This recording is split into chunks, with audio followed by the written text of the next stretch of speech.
اور 11واں اور 12واں مہینہ ذی قعدہ اور ذی الحجہ، یہ حرمت والے عظمت والے مہینے، اس میں نیکیوں کا بھاؤ بڑھ جاتا ہے اور برائیوں کا وبال بھی بڑھ جاتا ہے۔ ہم قدر کریں اپنی زندگی کی، اپنی صبح و شام کی، اپنے لمحات کی، ہم اللہ سے توبہ استغفار کریں، توبہ کریں، اللہ سب معاف کر دے گا۔ کسی کا دیا ہے اس سے معافی کروا لیں، اس کو دے دیں، اس کو لوٹانے کی کوشش کریں، اس کو قسط وار دیں، قسط وار دیجئے، 500 روپے دیجئے، 1000 روپے دیجئے۔ اگر نہیں دے پائے مر گئے، اللہ آپ کی طرف سے ادا کر دے گا قیامت کے دن۔ اور اگر یہ جذبہ ہے کہ کس کا دیا ہے جو تمہارا دیں گے، تو قیامت کے دن مقبول نیکیاں دینی پڑیں گی، اور مقبول نیکیاں اگر ہمارے کھاتے میں نہیں ہوں گی تو سامنے والے کی گناہ ہمارے سر پہ ڈالا جائے گا۔ اور حدیث شریف میں ہے کہ مفلس کون ہے؟ حضور نے فرمایا کہ مفلس وہی ہے جو بڑے بڑے اعمال لے کر آئے لیکن کسی کو گالی دیا ہے، کسی کو ستایا ہے، کسی کو دبایا ہے، سب لینے والے لے جائیں گے، بیچارہ کنگال کھڑا رہ جائے گا۔ اس لیے اپنی زندگی کا محاسبہ کریں اور توبہ کریں سچی پکی اللہ رب العزت سے۔ بیانات تو سن ہی رہے، سن کے کیا کریں گے؟ عمل کیجئے، توبہ کیجئے، اللہ کے حضور گڑ گڑائیے، روئیے، یا آنکھیں خشک ہیں، یا رب انہیں رونا نہیں آتا۔ کوئی ڈاکٹر کے پاس ایک آدمی گیا تو ڈاکٹر نے پوچھا کہ تم نے آخری مرتبہ کب روئے تھے؟ اس کی آنکھ میں کچھ پرابلم تھا۔ بولے بہت دن ہو گیا، یاد نہیں ہے۔ تو اس نے کہا کہ نماز پڑھو، توبہ کرو، اللہ کے سامنے رونے سے تمہاری آنکھ صحیح رہے گی۔ ہمیں معلوم نہیں ہم کب روئے، اور ہمارا یہ جو سب وبال ہے، بہت ساری باتیں انشاءاللہ ترتیب سے آئیں گی، لیکن ابھی جو پیغام ہے اس مہینے کا وہ آپ کے سامنے آیا۔ اب نیا مہینہ شروع ہو رہا، ہجرت کا پیغام۔ ہجرت جب آپ صلی اللہ علیہ وسلم نے کی تو پہلی چیز کیا کی؟ آپس میں بھائی بھائی بنایا، انصار اور مہاجرین کو، ٹھیک ہے، مواخات قائم کی، بے مثال بھائی چارگی قائم کی۔ اس کے بعد آپ صلی اللہ علیہ وسلم نے مسجد بنوائی اور اس کے اندر تعلیم کا نظام قائم فرمایا۔ آج بھی مدینہ منورہ کے اندر، مسجد نبوی کے اندر اصحاب صفہ کا چبوترا موجود ہے۔ آپ کو فوراً موقع نہیں مل جائے گا اس پر عبادت کرنے کا، آپ کو لائن لگانی پڑتی ہے، آپ کو کھڑا رہنا پڑے گا، وہ بھرا رہتا ہے۔ اصحاب صفہ کا چبوترا وہ کیا تھا؟ وہ درسگاہ تھی، وہ مدرسہ تھا۔ سب سے پہلا مدرسہ مدینہ منورہ میں وہ کون؟ اصحاب صفہ کا چبوترا۔ تو پہلی چیز حضور نے کیا کی؟ اتحاد کو قائم کیا، آپس میں دل کو متحد کیا۔ اس کے بعد ایک یونیورسٹی قائم کی، یعنی مسجد بنائی، اور اس کے اندر تعلیم کا نظام قائم کیا، اور اس کے اندر سے آپ صلی اللہ علیہ وسلم نے علم کی موتی برسائے، علم کی بارش کی، اور علم کے ذریعے سے جو جہالت کا اندھیرا تھا اس کو دور کیا، گمراہی کا جو اندھیرا تھا اس کو دور کیا۔ میرے بھائیوں، یہ ہجرت کا پیغام یہ ہے، یہ سن ہجری کا پیغام یہ ہے کہ ایمان اور اسلام کے لیے سب کچھ قربان کرنا سیکھو، اور آپس میں بھائی بھائی بن کر رہو، اور علم سیکھو، علم۔ اور نمبر 3 پر مسجدوں کو آباد کرو، اور نمبر 4 پر علم حاصل کرو۔ اپنے اندر سے جو جہالت ہے، جو گمراہی ہے، اس کو ختم کرو، اور علم حاصل کرنے کے مواقع اپنے یہاں بے شمار ہیں، اسکول ہیں، مدرسے ہیں، بڑوں کا مدرسہ ہے، سب کچھ چل رہا ہے۔ اگر تو ہی نہ چاہے تو باتیں ہزار ہیں۔ سیکھیے۔ کوئی بڑا یہ کہہ سکتا ہے عمر دراز آدمی، میں کس اسکول میں جاؤں، میں کس مدرسے میں پڑھوں؟ تمہارے لیے بھی انتظام ہے، تم کوشش تو کرو، آؤ پڑھو لکھو اور کامیاب ہو، اور تمہیں پتہ چلے کہ مسائل کیا ہیں۔ مسائل دین کے لیے اور مسالہ کھانے پینے کے لیے یہ انتہائی ضروری ہے۔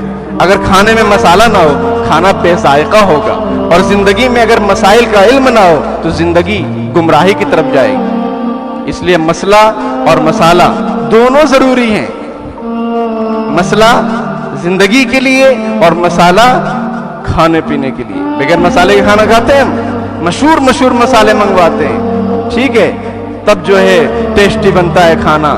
تو مسائل بھی سیکھیں، تب پتہ چلے گا وضو میں کتنے فرض ہیں، غسل میں کتنے فرض ہیں، سمجھ رہے ہیں؟ قرآن شریف کیسا پڑھنا چاہیے، سورہ فاتحہ کیسی پڑھنی چاہیے، واجبات نماز کیا ہیں، فرائض نماز کیا ہے، سب پتہ چلے۔ یہ ہجرت کا پیغام، محرم الحرام کا پیغام یہ ہے، اس میں صرف 2 عمل کرنے کے ہیں محرم الحرام میں۔ ویسے تو اس کی فضیلت، محرم یہ اللہ کا مہینہ، حدیث شریف میں شہر اللہ المحرم، محرم یہ اللہ کا مہینہ، اس کی عظمت شان پر دلالت کرتا ہے۔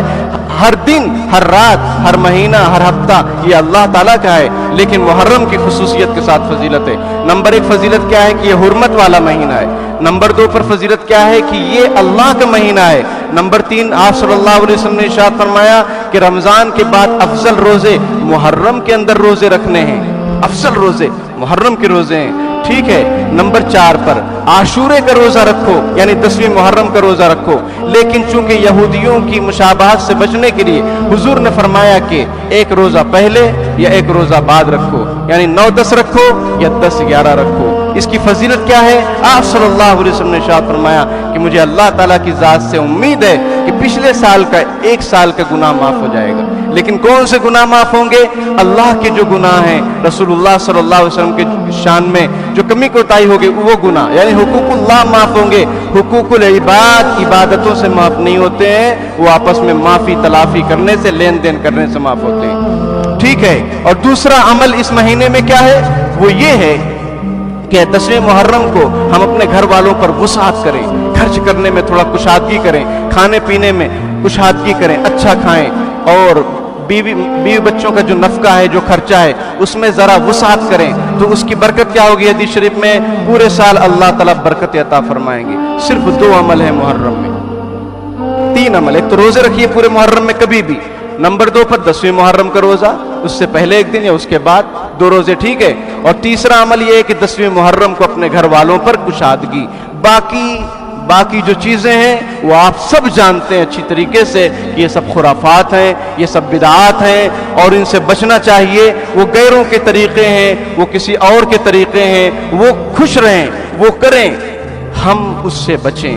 محرم میں نکاح کرنا بالکل جائز ہے، کالا کپڑا پہننے سے بچیں، اس لیے کہ ماتم کا مہینہ نہیں ہے، یہ تو حرمت والا، عظمت والا، عبادت کا مہینہ ہے۔ اللہ تعالیٰ مجھے بھی اور آپ حضرات کو عمل کی توفیق عطا فرمائے، آمین۔ وآخر دعوانا الحمدللہ رب العالمین۔